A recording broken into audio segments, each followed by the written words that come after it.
thank you all for coming back. I apologize if I look absolutely wrecked. I woke up like an hour ago. I slept in a little bit.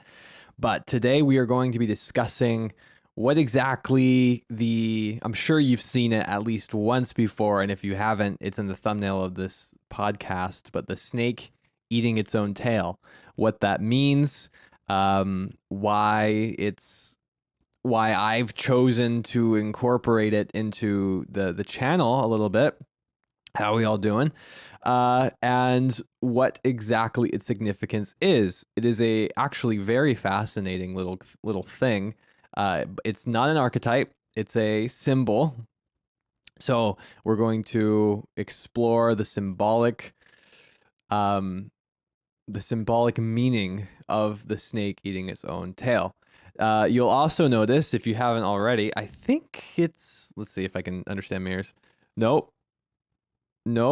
Wait, what? Oh, it's right here. It should be right here, right? There's like a little guy, right? There's like a little snake guy. That's also an Ouroboros. If he's here, let's see. He should be. Oh my good heavens! Down. There we go. He should be like right here, right? I should be like jabbing at him right now. So if you see that, that's also an Ouroboros. I'll remind everybody before we begin. Actually, there is a couple of things I want to get through. The first one is, let me turn on this rain, by the way. Let me know if any of the sounds I have going on here are annoying. Okay, so first item of business is I just want to remind everybody that you are free to donate.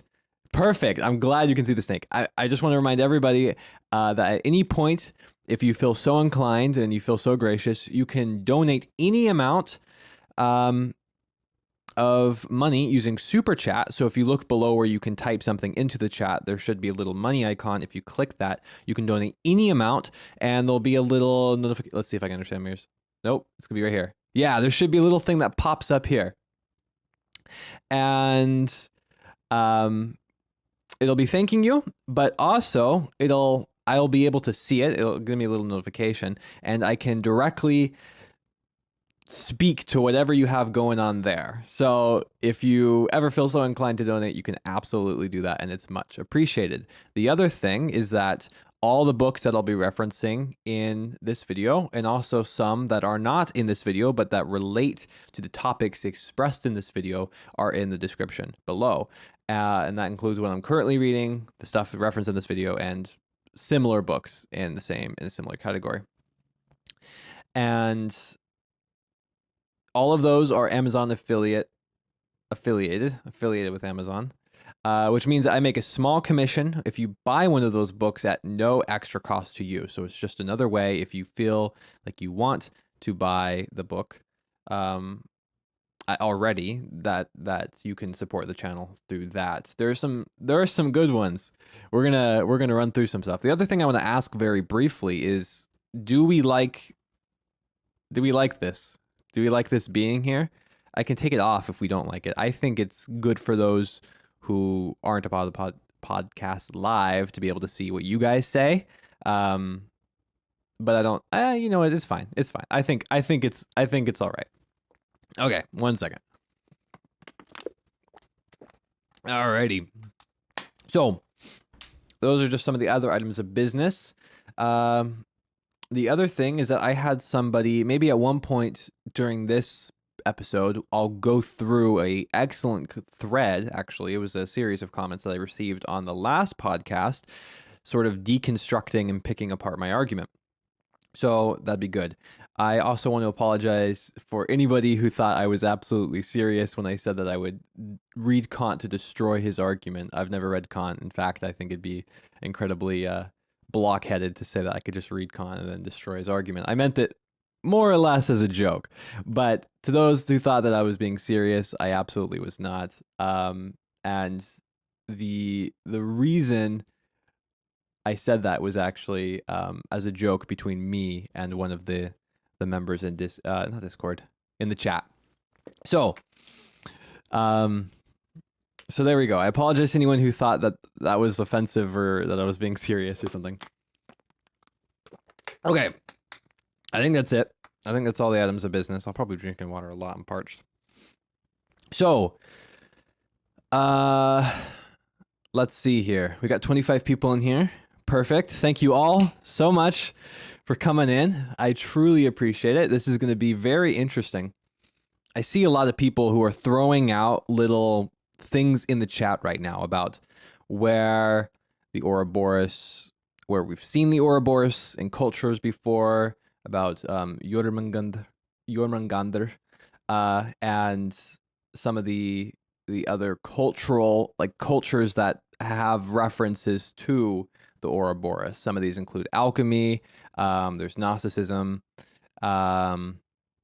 There's quite a bit of stuff, but I want to investigate it not so much from the perspective of Gnosticism, considering I know absolutely nothing about Gnosticism, but primarily its psychological significance for Carl Jung and one of his students, which tends to be in line with everything. In fact, Carl Jung loved alchemy, and you'll often see his name tied to Gnosticism, so it's not uncommon for him to bring in references to that, but I haven't studied those are kind of like the tie-ins to the main body of all of those topics, and I haven't exactly investigated those main topics as much as I'd like to make a concrete claim on those. So what we're going to be doing today is basically, and maybe it'll be insufficient. In fact, it's guaranteed to be insufficient because the very nature of symbols is that they're never entirely understood, especially when we take them out of the context of the culture that we find them in. And yes, of course, they do relate to everybody as a supposed archetype, but they don't exactly just work on their own without the context that they fit into. But nonetheless, we can still interpret them to some degree, and I think it'll be very fascinating to do so. So, oh, by the way, I will show you though. So we've got two books that I'll be referencing primarily today, and these books the links to them are in the description. They're absolutely fascinating. The book that I have in my hand right now, which is The Origins and History of Consciousness by Erich Neumann, is absolutely one of the most life-changing books I've ever read. And that's not to say it's self-help. It's not self-help. This is a very solid analysis of the like it says, the origins and history of consciousness, which he takes the hero's journey as a symbol for the development of human consciousness, and maybe in the same kind of realm of Freud and Jung's model of the unconscious and conscious and ego conscious and all of that, as it both relates to the history of humankind and the individual as they go throughout their life. So it is very interesting. That's a funny comment, by the way. That one caught my eye. Ouroboros is not Ouroboros written backwards. Kind of misses the point. You know, they really did miss out on a lot of potential there. And that kind of blows, doesn't it? Let's start a petition to change that. That'd be absolutely hilarious. Heaven's sakes. Yes, let's do that. Anyway, back to what I was saying. You'll hear me saying that a lot. Hopefully not as much in this episode as in the last one, but nonetheless, my ADHD tends to get the best of me. So this is the main book that we'll be sourcing from. And then we have this other book here, which is the other book I'll be sourcing for some, which is Psychology and Alchemy by Carl Jung. So thank you, Jacob, for subscribing.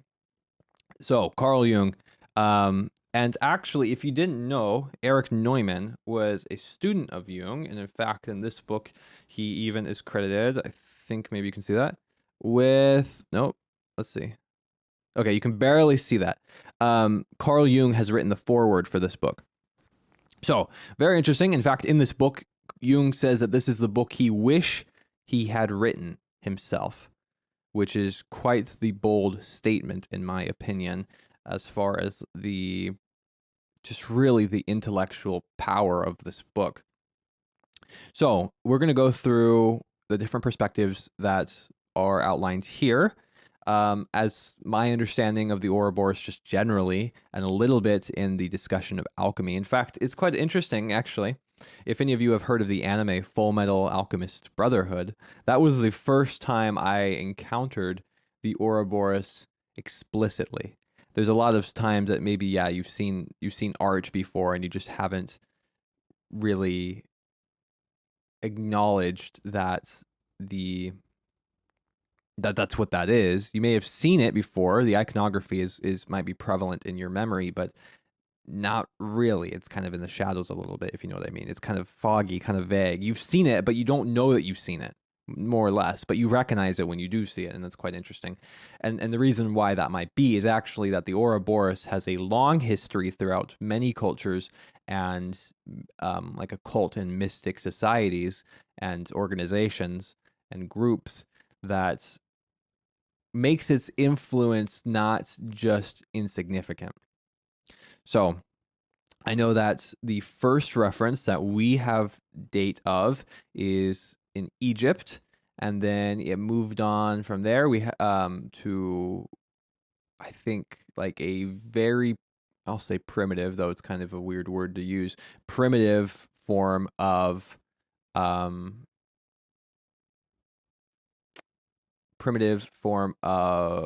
was I even saying?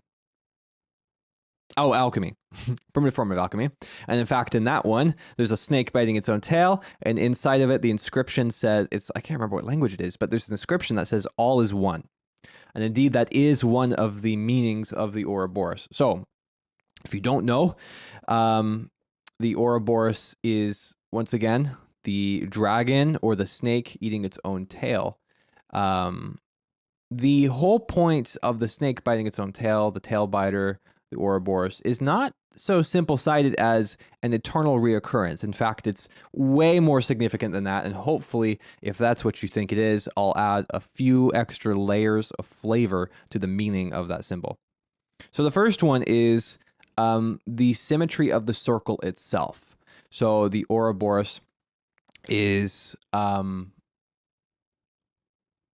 it's a perfect circle, which means that it has quite a bit of significance just on its own. A circle is typically considered as a sort of holy symmetry, where, of course, if you halved it at any point, it would be perfectly symmetrical.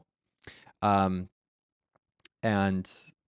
I think that Plato actually is one of the first people to sort of talk about a divine origin in a sphere or a circle or something of that nature where we originate from there. I need to read up more on my Plato, but I think that is a reference that he makes.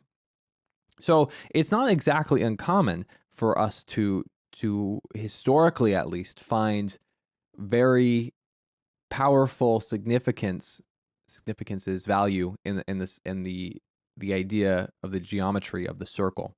So what that also actually relates to is something called a mandala.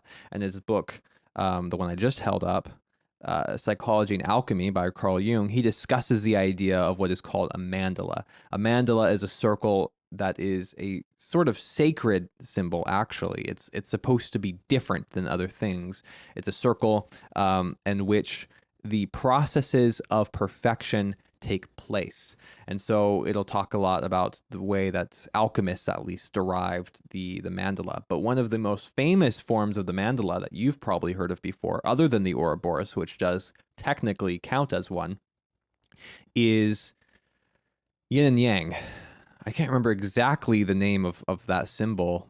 I've heard different things before, but it's not exactly clear for me what the reference is to that actually, what it's called necessarily, but yin and yang, is it the Dai Chi? I don't know. Anyway, you'll know what I'm talking about. That circle. So, that is one of the things. So,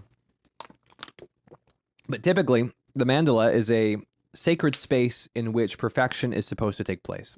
A lot of it will represent back to the structure of consciousness, or at least the diagram or model that we use of it, where it is the you have ego consciousness, and then you have subconscious, and then you have unconscious, right? And then you have all of, for Jung at least, you have the different parts of the personality that correspond to all of that. So you have the persona, the anima, the shadow, and what's the last one? There's one more.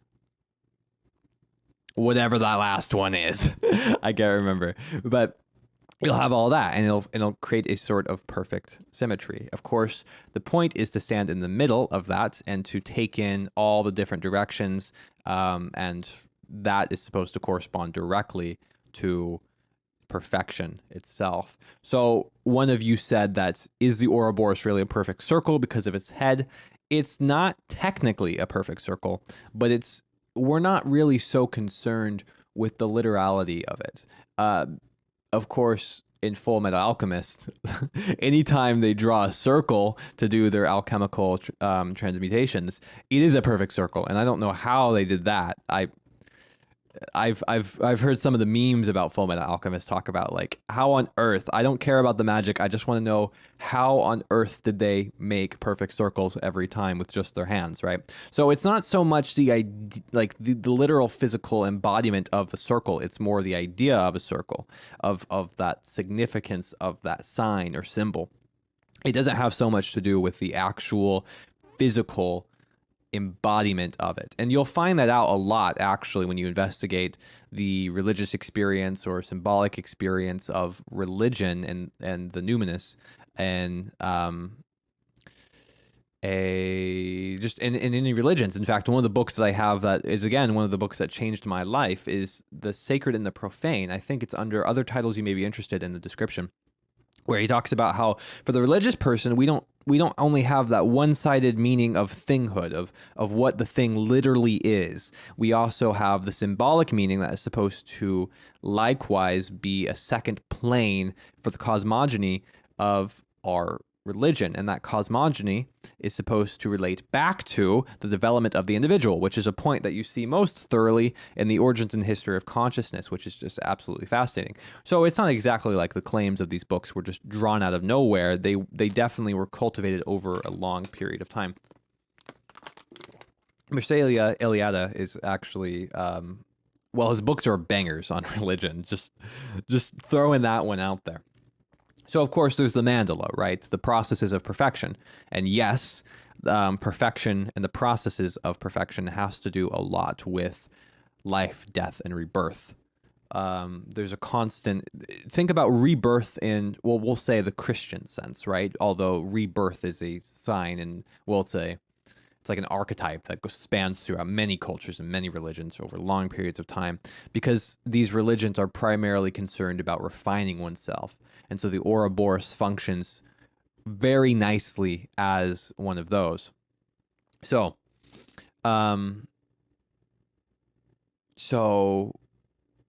rebirth, dying and being born again. And that rebirth is a common feature of the Ouroboros. So you'll see that most thoroughly. Of course, that's why it's biting its own tail, right? The end meeting the new beginning is part of that. The coming full circle in one being. So there is no clear beginning or end, but there's a relative beginning or end, right? And so that those relative beginnings or ends can be manifested, well, found to be manifested in the head or the tail. The other thing about... Well, I gotta stop myself from getting off. I gotta give more flow to this. Okay, yeah, there's no beginning or end to a circle, and there's no true end or beginning to an Ouroboros either. The other thing is that the Ouroboros functions as a container of opposites. So symbolically, at least, and this relates back to the Origins and History of Consciousness, because it's asking us about our origins. It evokes those questions about our origins. Where do we come from, right? And so one of the symbolic answers from the Ouroboros is that when the feminine meets the masculine, we're brought into being. And so you have that. Of course, I'll let you... you could probably guess that the tail is the masculine and the mouth is the feminine, just for the symbology there. But... it's not so much a genital theory or a aspect of sexuality, though it is a symbolically sexual symbol. Of course, feminine and masculine as like an archetype tends to do with order and chaos, and that's of course like yin and yang, which is why that symbol, I still can't remember the name for it, is so good at portraying really what the Ouroboros means, like half of what the Ouroboros means, the half that I understand in the general context, of course, and not like in alchemy. Alchemy is quite seriously and steeped in its own meanings. So the reconciliation of opposites, and you will actually find a similar understanding in alchemy with the concept of the hermaphrodite, which is a one being that has attributes of both genders. So that's quite interesting. So it'll be like male and female at the same time. And that was supposed to be a symbol for the perfect being. So that's quite interesting. David, I think the equivalent for you would probably be sucking your own toes. Just saying. Okay. So we've got all that. Let's see. So typically, the Ouroboros is a symbol for both the divine, the numinous, and the infinite, typically of the cosmos. Of course, order meets chaos, the reconciliation of the irreconcilable, the attribute of being a hermaphrodite. So one of the interesting functions, and this has to do with origin, where do we begin? And the answer of the Ouroboros is, well, we've always been. All is one and one is all. And it's this infinite progression where we constantly go to become perfect. Maybe we reach that. Of course we don't. But we do refine ourselves to certain degrees of perfection. And then after that, we die. And then we start again from the beginning. And we work our way up, then we die, then we start over the beginning. And it's a cycle. In the truest sense of the word, a cycle. And that is just the infinite nature of existence. Now, one of the interesting things is I'll indulge you with a Nordic tale. So in Norse mythology, one of Loki's children is a giant cosmic snake. And his name is Jörmungandr.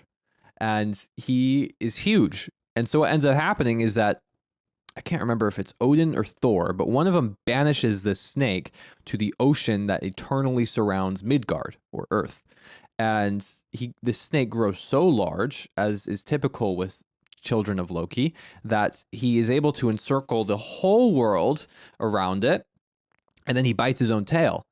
And the prophecy is that whenever Jörmungandr lets loose of his own tail, Ragnarok, or the devolution of everything, will begin.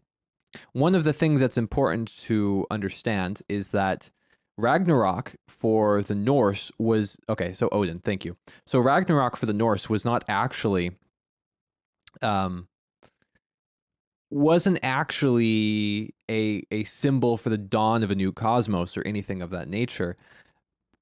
That's actually an idea that was adapted by a later scholar of sorts whenever he was trying to adapt the Norse myth religion to the Christian religion, and sort of like hey, see how similar Norse mythology is to Christianity and how it paved the way for Christianity. So I think that's the Prose Edda, Snorri Snorrison, and so that's not technically true. For the Norse, Ragnarok was the literal end of absolutely everything, which is a fascinating idea to see represented in the idea that once the snake lets loose its tail, everything's coming down. Like, it's game over. So the Norse also believe that their gods were not so much beings as they were literal embodiments of the cosmic powers that were. And so to say like the devolution of reality itself, sort of the end of time. Nothing exists beyond this point any longer. There's just absolute nothingness, nihilism, and annihilation too.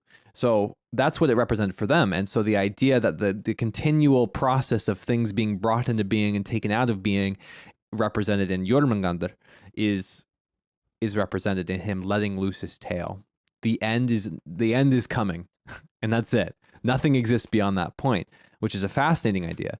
And so that's the whole That's the whole thing. Yes, see, that's what you think. There's no gods rebuilding the world, at least not in the Old Norse myths that was later adapted by Snorri. So, in an attempt to make his religion respectable in the eyes of Christians, because it really wasn't. Like, crazy. Yeah, Prose Edda, messed up a ton. And that's part of the reason why we're so confused on what things really mean now as far as Norse mythology. But we do have that story. There's multiple sources of that story. So we have a vague understanding of what that means. But in the context of the Ouroboros, it's fascinating. I saw one comment say that just now, say that there are a cosmic world serpent in pretty much every religion. And I think that, yeah, there are quite a few, aren't there? I don't exactly know what all of them are. Shoot some references. That'd be interesting. Okay. So let's see. So that's one of the stories. We've talked about the Ouroboros. One of the things when it relates to the origins of consciousness, though, for Neumann, is that we're talking about infinity.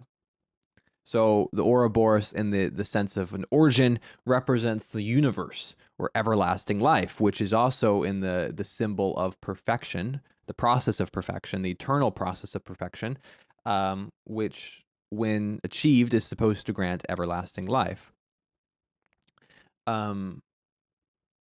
So there's that. In its own regard, however, the tail eater, as it's often called as well, is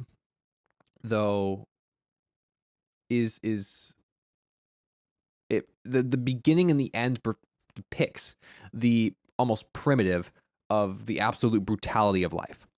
So again, if we're going to think about the origins of consciousness, the very first steps to becoming conscious of representing that we exist in the sense that isn't akin to maybe an animal, but the higher consciousness of humankind. Maybe someone could debate me on that. There are some debates on that say that animals have their own sort of consciousness akin to human consciousness, and that the feelings and all of that are similar. But but there's not a brain as advanced as the human brain, right? And so if we're going to say that consciousness has some tie to the brain, then we're going to go with that, right? So the tail eater depicts the brutality of life, the constant hunt for food, the constant death and renewal that can be found in a more original state of humankind and of the individual itself. Although typically we have a God complex as little children. So as far as the origin, however, the universe itself, the snake is to some degree a big bang of its own kind, if you will. It's often in creation stories, there's going to be some sort of impulse that creates the world, right? The Ouroboros is concerned with that creative impulse, the idea of that new beginning. It's the wheel that starts to roll all of itself. So,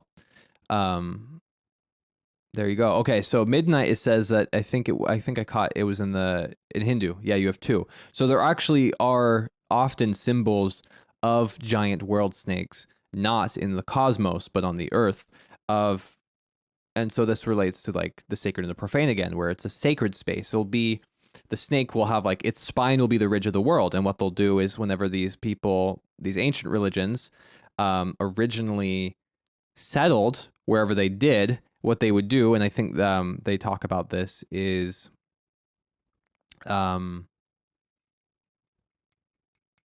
is it? I can't remember. Oh, like Mesopotamia, I think. So what they do is that whenever they start these towns, the religious societies will take a nail or something, and they'll go and they'll discern where the center of the world is. Again, it's not a literal center of the world, it's a symbolic center of the world. It's the center of order amidst the outreaches of chaos, because everything outside of the circle or that center or the town or the cathedral is the mundane, the profane. It's vile, it's black, and it's going to kill you potentially if you're not careful. And so it's very important to establish a center of order. In fact, one of the symbolic meanings is actually your home. So your home is its own sense of order. You are absolutely free to reign in your home as you please, to imbue your own sense of order into your habitat, but not so much in the society or anything outside of that center. So what they would do in these societies is that they'd go and find the center of the world. They'd have a shaman or something, and they would take a nail and they'd hammer it in, and it's supposed to hammer that nail into the skull of the giant world snake at the center of the world. And yeah, so what happens is it's supposed to stop the snake from, when it shakes, creating chaos. Which is why for Jörmungandr, it's fascinating that he was a son of Loki, who is, of course, the god of chaos. He's the constant power of devolution, which is partly why he is so infatuated, I guess, with the Jotuns, who were just supposed to be more or less, whenever you think in the Christian sense of evil spirits that cause crazy stuff to happen, that's more or less what the Jotuns were. Or I guess, if you think in the MCU, it's going to be like the ice giant people. But that is very far from what the Jotuns actually were. Same thing with the elves. Like, the elves were not weird. So, let's see. Okay, so we've gone through all of that.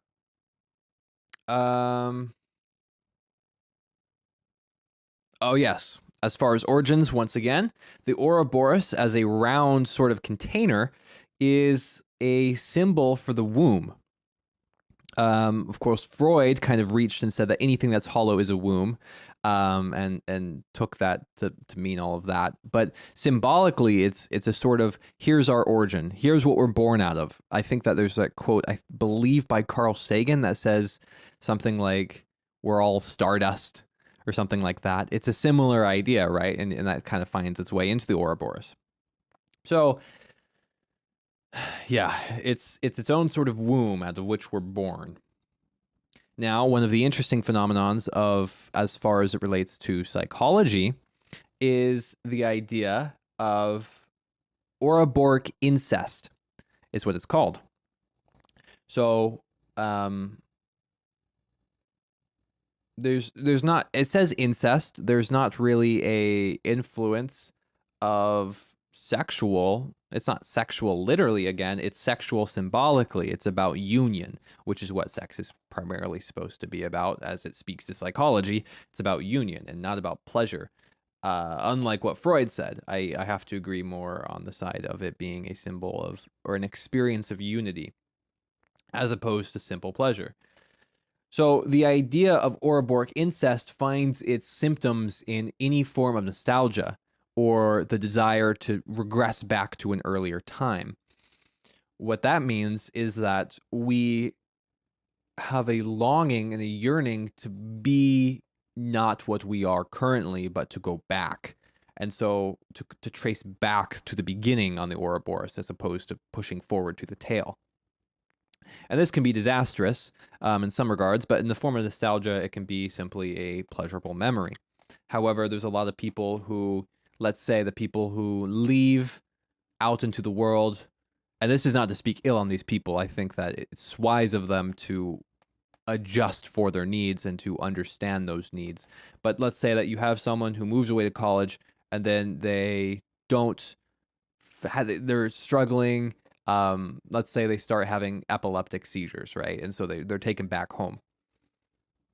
This is an extreme example, and I praise those people because, yeah, don't be out there on your own if you can't handle what's going on with yourself or in the world or whatever. Like, come back home if you need to come back home to, once again, that sacred space. So, but let's say that there isn't a need to come back home. There isn't a need to recuperate and to rest and to try and overcome an immediate problem that's very personal and very chaotic in your life. And you just decide that you really want to, but you don't need to. And that would be the idea of Ouroboric incest. And that's often represented in stories like Oedipus with having sex with your mother, which of course is, well, it's a nasty sort of thing to comprehend. For some reason, it's like a common motif, and what am I supposed to say so the censor doesn't get me? Erotic material for men. I suppose I don't know why it's such a common motif there, but it seems to be for whatever reason, or at least that's what I've seen of it. So, and that's just strange, but it's not literal. Once again, it's supposed to be a symbolic yearning for unconsciousness. And I'll talk about all of this I have a video that I'm doing after the current one I'm working on, where I'm talking about literally dreaming your life away, the desire to be unconscious and to shun your existence, to not exactly want to die, but to just not want to exist. And so that should be fascinating. So there's all of that. Now let's talk about why I have incorporated the Ouroboros into all of this. So one of the problems I discovered while I was researching the Dark Academia video is how there actually is a lack of philosophical iconography. Most of the time when you think of, or just even intellectual iconography, right? We'll often think about the whole idea of busts of the Greco-Roman sort. We'll think about old books, really anything that Dark Academia grabs at and say, yes. Anything that Dark Academia grabs at says, yes, this is great. I love it. It makes me feel smart. Let's go with it. And then they do. And that works well enough for them, I suppose. But, well, and I can't help but think that maybe that's a reason why so many people, when they want to be perceived as intellectual, because they want to be intellectual, grab at Dark Academia, or at least any of the iconography and aesthetic symbols or motifs of Dark Academia, of the tweed blazer, of the French smoker, of the prep style of Ivy League, any of it. Because that's really what in our social imaginary is what we perceive as symbols or things of an intellectual sort. So I couldn't help but think that maybe the lack of modern iconography was a part, or at least just a minor factor, if nothing more, for the reason that we reach back to iconography that already exists. So thinking about this and thinking about the brand image and the movement that I want to spearhead for this channel, I started thinking about the Ouroboros, because the Ouroboros is a sort of, well, it is a sort of philosophical symbol. The ideas of rebirth and the sacred space of perfection is all relating to what thoughts do. The thought, and I really don't want to sound like a self-help guru or like one of those penguin publisher people, but so like the concept of our thoughts being a form of perfection, of striving towards yes, exactly, wearing glasses make you smart, like, is a great one. Of striving towards that perfection, of reaching towards the perfect ideal in thought and in deed, is sort of what I want to dip my toes into, at least with my own iconography. And I think that it has the potential to be a sort of philosophical symbol. It's really concerned with the beginning and the end, the origins of things, the endings of things. And if you read Aristotle's Metaphysics, link in the description, then you'll know that those are very important questions to him. And they end up being very important questions in the history of philosophy. The whole idea of ontology, of an ontological state, of the ontic state, all of that. The question of where do we come from, where do we go, and who am I in the process of that? Am I reaching towards what I want to be? Am I Am I becoming the man or the woman or the non-binary individual that I really hope I can become before I die? And of course, if we're not, then we need to start instigating and sparking the processes that take place in an Ouroboros, the processes that an Ouroboros represents. And so I think that, yes, there's a lot of potential for deep meaning for philosophy in the symbol of an Ouroboros. Of course, for my symbol, you'll see here, let's see if I can get this now. Yeah, right there. Then you'll see that there's a sort of, the snake, the Ouroboros, is encapsulating the world. So, of course, that does relate back to Jörmungandr, and I have Scandinavian heritage, so that's really like a brand thing, but I also think that like the idea is that we need to do it before it's too late.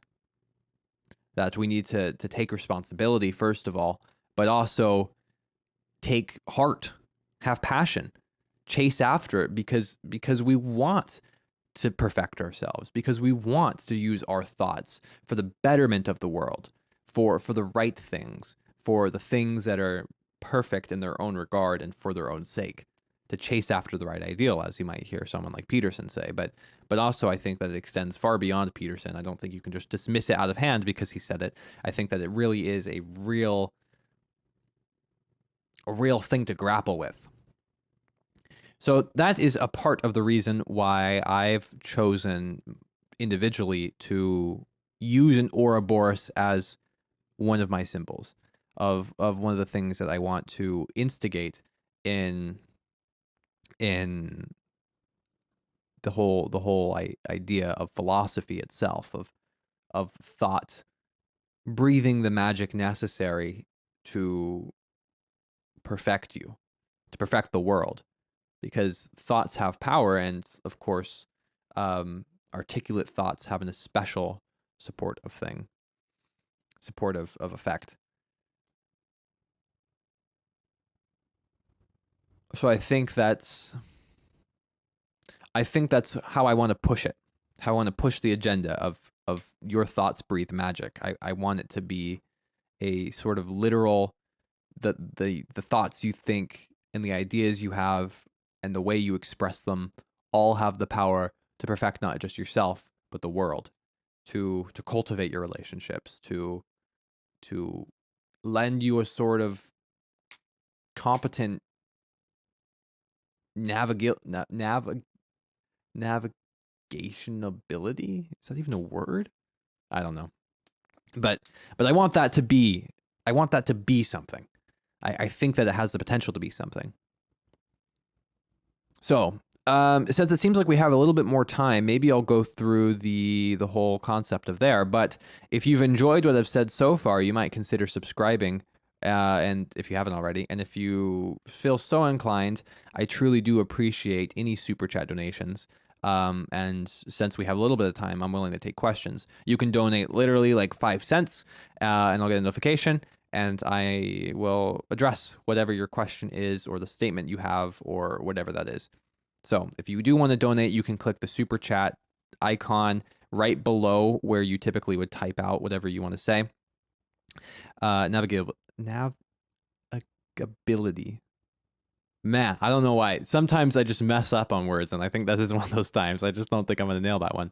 Anyway, if you feel so inclined to donate, I truly do appreciate it. A lot of the books I read to produce the videos I do end up being quite expensive. In fact, what I'll do to find books, actually, you may find this interesting, is I'll look up the topic, and then I'll look up university syllabus. I'll download the syllabus from the course that is on that subject, and then I'll comb through the books and all of that. So, well, I appreciate that you would. It does mean a lot, and whether or not you can donate or if you do donate, I appreciate all of you so much. Thank you very much. Oh, the other thing, so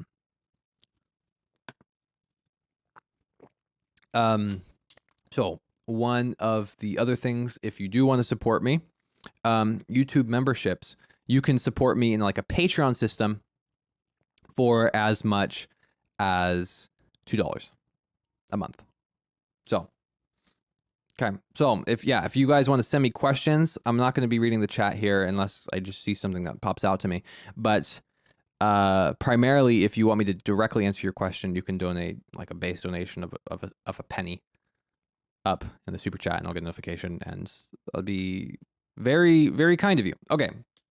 So let's go through very briefly to touch on last week a thread of comments that I got dissecting my argument for the whole idea of, hopefully this video doesn't start playing. Okay, good, it didn't. Hopefully I can pause this. Okay. So let's go to this comment on art is subjective, because it seemed like there was a pretty good dissection of it. Okay, so it says, in answer to Clark Eliason, in his first and latest podcast, Clark Eliason tried to prove evidence for his claim that art is contrary to popular belief, in fact, not subjective. He himself stated that this might be an unfortunate truth, which I do believe, and he'd rather have it be the other way around, but the facts seem to lead to this conclusion. So he says, I want to start by granting him it only took 5 days to come up with his ideas. It did. Probably less than that, probably 3 days. Okay.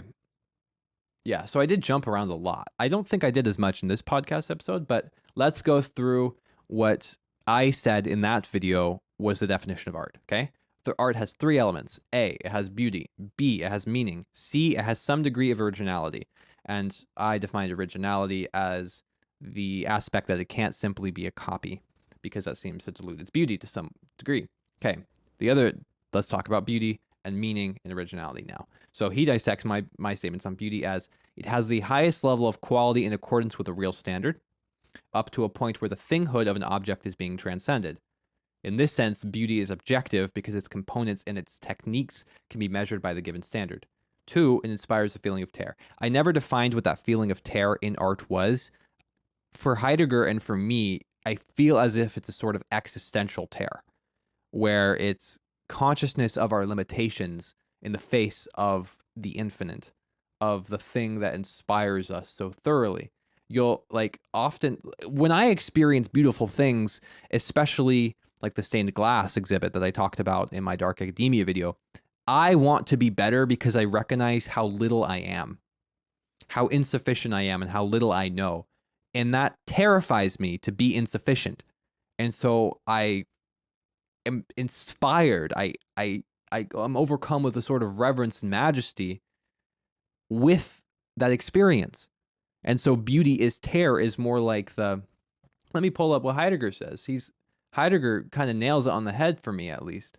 So Heidegger says, okay. He says, we like to believe that humanity is well on its way to mastering the universe, but art teaches us that we are far from having exhausted the possibilities inherent in intelligibility. And that's existential tear for me. To point out how actually insufficient we are, how little we are, how insignificant we are.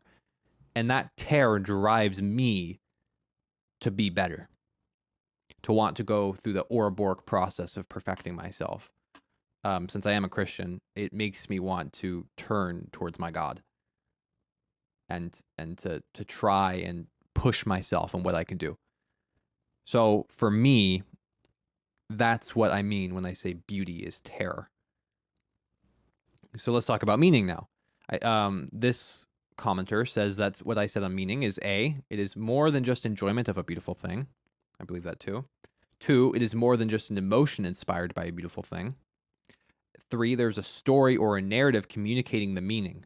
And lastly, there's a difference between a meaning and a higher meaning, and I do agree with that. Just because something has a significance does not mean that it has the sort of sublime meaning that is inherent in other things.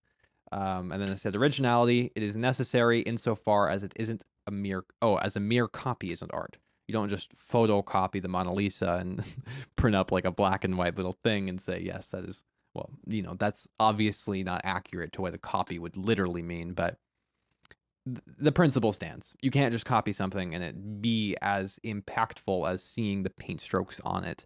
In fact, I have 5, 1, 2, 3, 4, 5. I have 5 paintings in my apartment, and only 2 of them are absolutely original. One I bought in the Dominican Republic, the other my dad painted.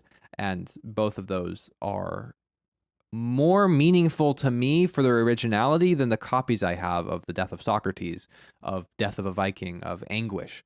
Those are the other 3 I have that aren't original, that are print off on canvas. They're pretty to look at, but they don't exactly inspire the same emotions as a 48-foot tall painting of a dead lamb. So, okay. So he says that my conclusion is that all of these elements or criteria are necessary for something to be considered art. If one of them is missing, the thing would merely be, for example, a beautiful novelty, or an aesthetic, or I guess just an idea for meaning. So, issues. Here's where he gets into the issues. And if you didn't like what I said on my last thing, maybe you'll really agree with this. And I was actually kind of humbled that he put in the effort and the fair effort here to push forward, right? So he says issues: bringing a gun to the lecture hall, loaded words, and empty shells. The first issue is my use. Well, I'm going to use my instead of his, right? So the first issue is my use of what I would call loaded words, of what he would call loaded words. In the context of objectivity, I mentioned a real standard without explaining what an unreal or false standard would look like. Fair enough. Similarly, he claimed that art must have a higher meaning. The higher meaning would be that sublime essence, right? But I didn't define a lot of that. I was very scatterbrained. Okay. Usually loaded language refers to words and terms which are emotionally loaded. In this case, they seem to be ultimately refer to a concept of excellent quality, which makes them empty shells, because they only end up referring to one another and or some other sort of unspecified authority, which would possess the ability to construct such a real standard for a higher meaning and true beauty. Both leave, in his opinion, the door open for subjectivity and granting the statuses of real and higher to any given standard and meaning. He says this comes to bite me when he at first describes internet aesthetics like this. And he put timestamps, like the effort this man put into this. I love. Okay. Aesthetics are beautiful things that lack meaning necessarily. Aesthetics have taken a kind of beauty. It's not real beauty, I don't think. These are all quotes from me. Okay, and then he says, later he admits that dark academia as an internet aesthetic technically has a narrative to it. Now, I didn't define narrative, which he points out here. He says I describe narratives as the medium that communicates the meaning. What I didn't define was narrative in the sense of an aim, an ideal, right? So I should have been more precise with my speech. So,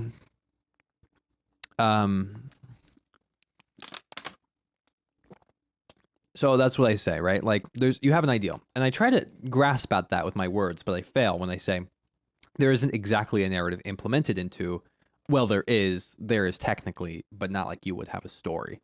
And that's exactly what I mean. There being an ideal, right? Like when I think of narrative, I was thinking of narrative in the modernist sense there, that there's a narrative like modernity had narratives, that religion was the way to be, that this was the way to be.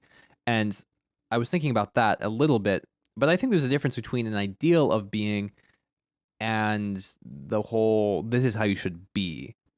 Maybe that differentiation still is unclear in my mind. Maybe I'm not grasping at that perfectly. And I would admit to it if you accuse me of that. But that's what I was attempting to grasp at a little bit. And maybe you can fill in the blanks in your own heads when I say that, because I don't think I'm expressing it half as well as I'd like to. But that's what I was grasping at, right? Okay, so he says, but he wouldn't grant dark academia the status of being art. One could also critique my use of narrative and story because I don't really define those terms. One might tend to use them interchangeably. In fact, I do a minute later, he says.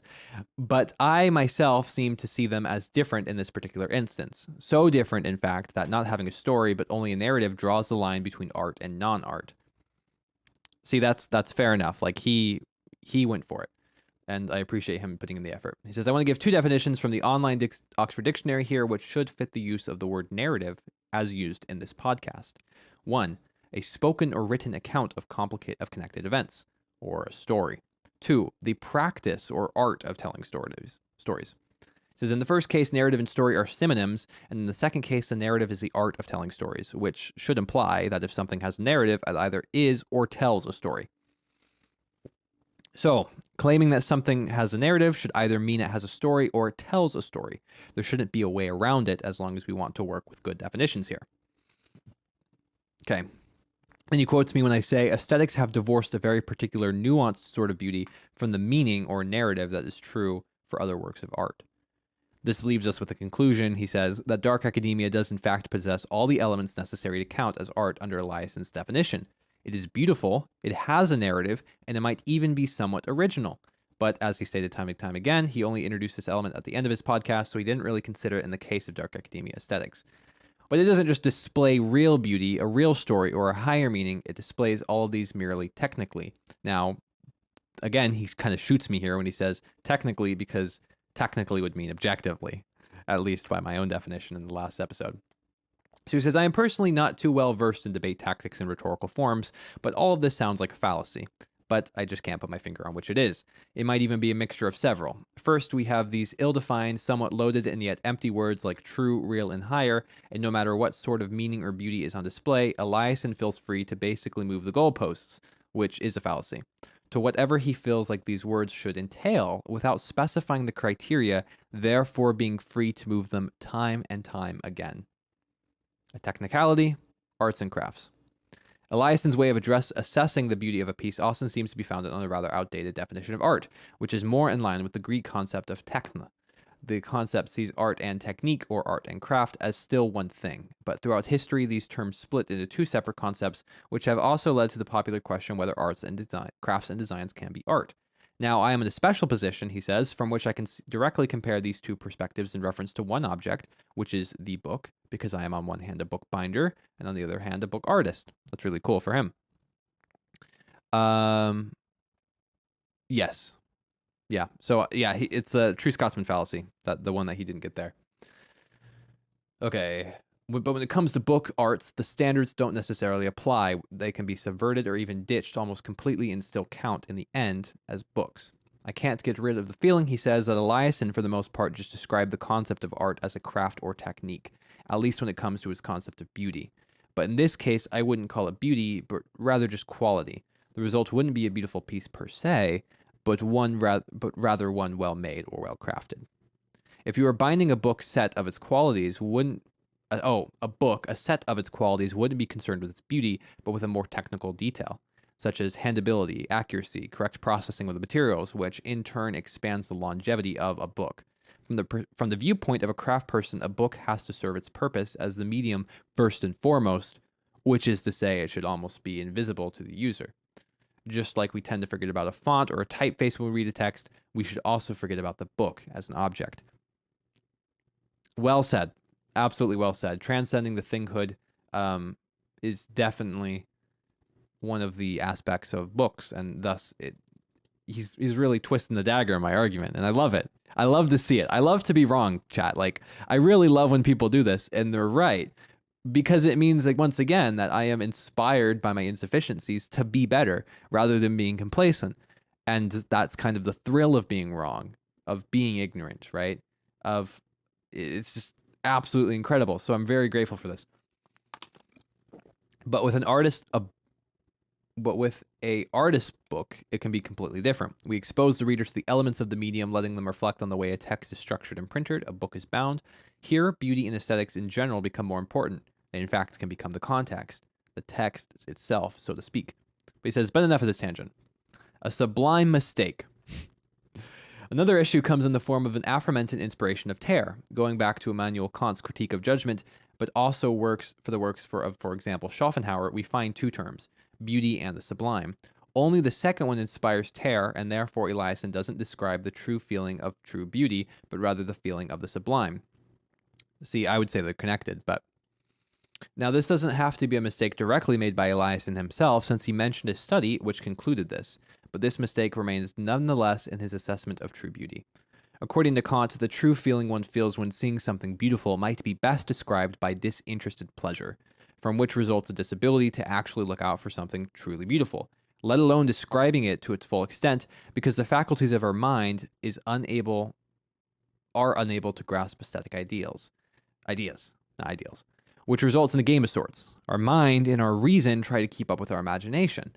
I'll go into greater detail about this in a separate post, he says. In German, which is this poster's native language, sublime, I'm not pronouncing that right, but oh well, means as such subliminal or only noticeable to a highly sensitive mind.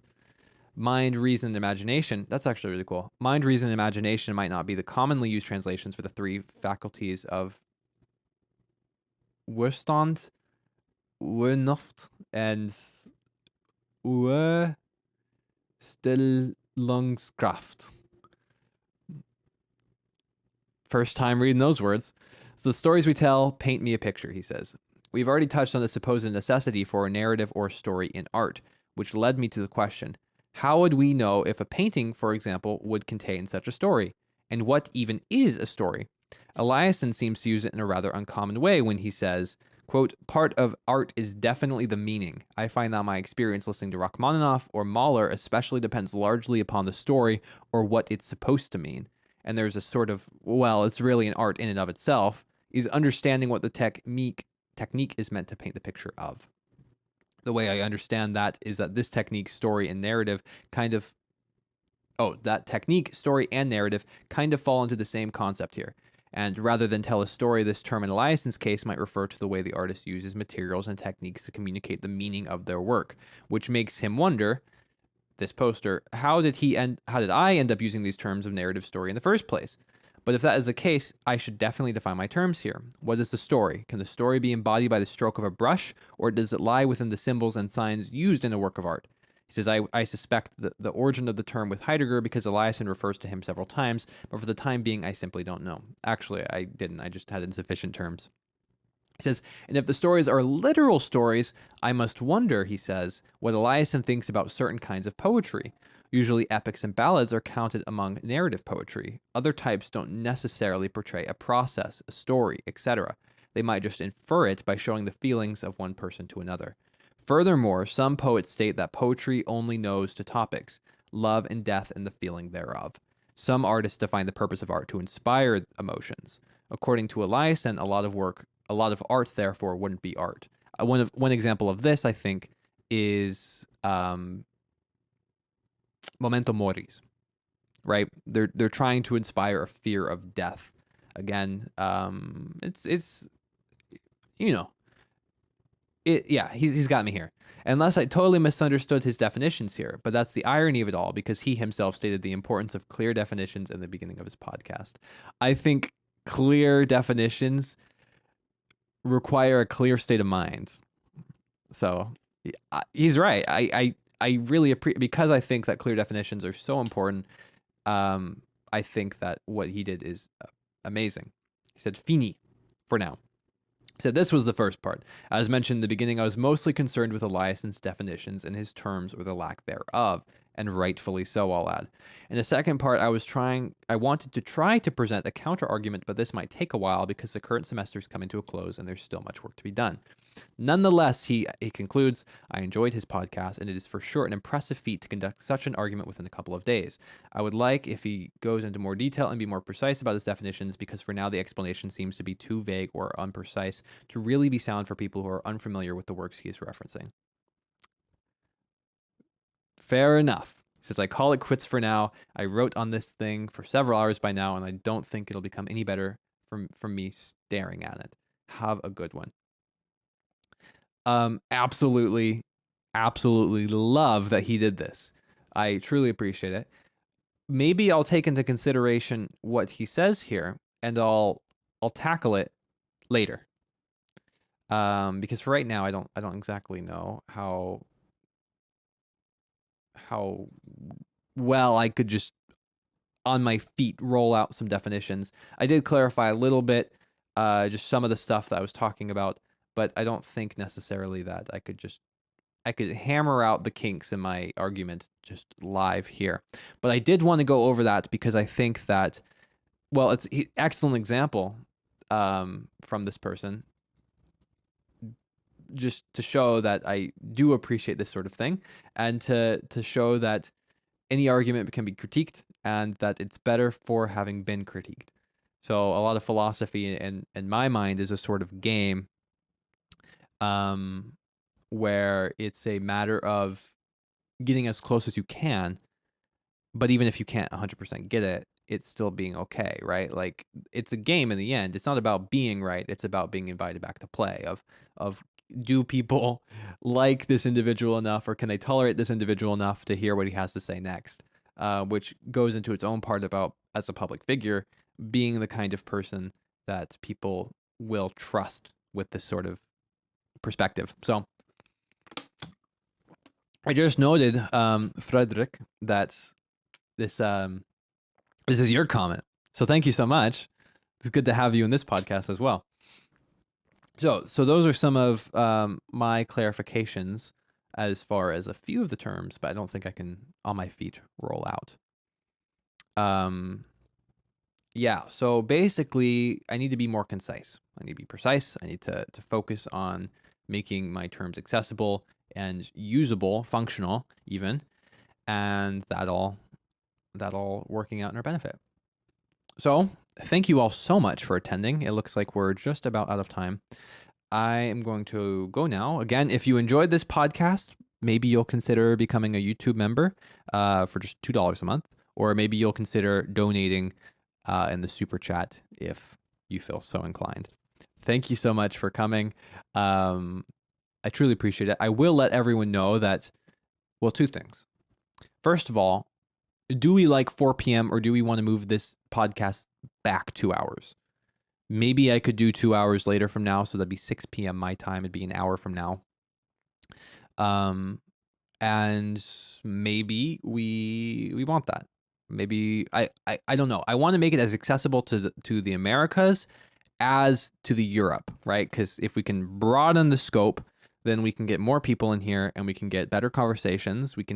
It'll become more than just something that's like this, right? We'll expand the horizons of what this potentially could be. So, do we want 6 p.m. or 4 p.m.? Spam and let me know. 4 p.m. or 6 p.m.? Okay, so it's 3 a.m. there, so 2 hours later would probably not work for you. Okay, so 4 p.m. so far it looks like what we want. 4 p.m. my time. That seems like what we want. Let me tilt this down a little bit. There we go. So if that's what we want, 4 p.m., we'll stick to that. I just want to make sure that as many people as want to be here can be here. And that'd be good. Even earlier would be better for Europe. Okay. I would have to commit to waking up earlier. I woke up at 3 p.m. I laid in bed and I said, do I want to go back to bed or not? And I said, I've got that podcast. I can't do it later, and all that. For this reason, next week there will not be a podcast episode. I am going on a little vacation for a week, and so I'm going to be dedicating myself to reading. So to reading all like the PTSD stuff that I need to for this next thing. So there won't be a podcast next week, I'm sorry to say, but you can rewatch this one or rewatch the past ones, whatever, right? Thank you all so much once again for coming. Again, feel free to become a YouTube member for just $2 a month. It really helps me. And I tried to make it as accessible to as many people as do want to support me. It combined, it just helps. It makes it a lot easier for me to create videos faster because I'm able to buy the books right away as opposed to kind of working through them. So if that's how you want to do it, I'd really appreciate that, but it's up to you. The other thing is that all the books referenced in this video have a link to their Amazon page. They are affiliate links in the description. So if you heard me talk about the origins and history of consciousness and you're like, man, I really want to read that book, and you're thinking about buying it, I just ask that, you're doing me a favor by clicking the link. It adds no extra cost. It just ends up supporting me a little bit extra at really no inconvenience to you. So maybe consider those if you're interested in any of the books I referenced in this video. And have a great one, everyone. Thank you so much. And I'll see you, I think, 2 weeks from now, unless I'm editing. But I'm thinking for the next episode, we might talk about Thoreau. I love Thoreau. and maybe just talk about simplicity, minimalism, and fulfillment in nature or something along those lines, right? Maybe I'll talk about my flip phone for finally talk about my flip phone. Okay. Thank you so much, everyone. Hope you have an excellent morning, afternoon, or night, maybe evening. And I appreciate all of you. Thank you so much for coming, and I hope that you have